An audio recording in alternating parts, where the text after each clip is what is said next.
Onlarca yıl boyunca bu kasaba kaçırılan çocuklarıyla tanındı.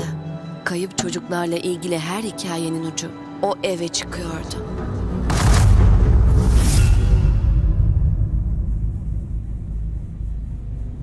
Sence annesi gölgelerden korkarken Kane'e hayalet diye bir şey olmadığını nasıl öğreteceğiz?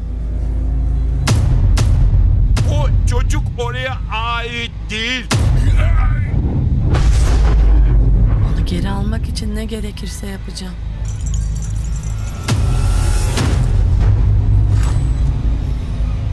Büyük bir hata yaptın. Kapı hakkında ne biliyorsun? Her şeyi.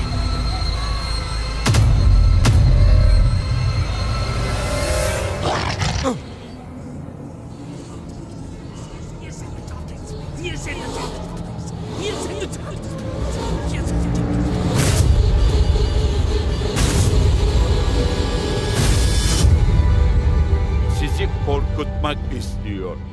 İşe yarıyor.